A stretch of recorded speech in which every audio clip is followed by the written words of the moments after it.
Борбор калаанын тургундарынын үйлөрүндө күндөн күнгө суук болууда. Мындан сырткары ысык суу токтоп, электр жарыктары да өчүрүлгөн. Катуу суукка туруштук бере албай, электр жылуулук берүү тармагы үзүкүлтүккө учурады. Кайра калыбына келтирилгени айтылганы менен Бишкек шаарынын айрым райондоруна жылуулук тиешелүү деңгээлде берилбей жатканы белгилүү болду. Кечээ эле Бишкекте жылуулук бериле баштады дешти эле. Бирок дагы деле биздин жылуулук түтүктөр эптеп эле жылуу. Мындагы температура үйдү жылытканга ал жетпей жатат. Ысык сууда да ушундай. Аны ысык деп айтуудан алысмын.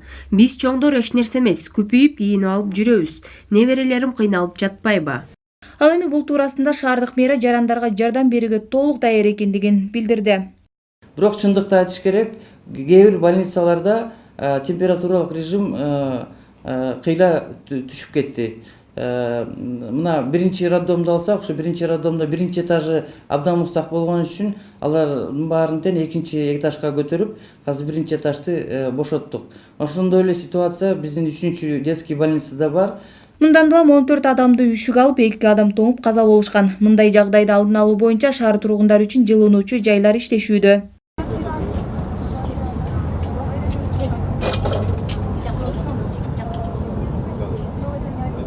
Бишкек жылуулук электр борборунун жаңы блогу ишке жарамсыз. Келишим боюнча жылуулук электр борборун модернизацияланган кытайлык CBA компаниясы сууну химиялык тазалыктан өткөрүүчү цех курушу керек болчу. Бирок ал талап ишке ашкан эмес. Азыркы тапта борбордун эски бөлүгүндө 16 казан турат. Бирок алардын 7-сү гана иштейт. Бул эки насос 1965 жылы, экинчиси 1967 жылы чыгарылган насостор. Каражат жок себебинен бул насостор алмашылган эмес. Азыркы убакта ошо технологический нарушениянын башы ушул жерде.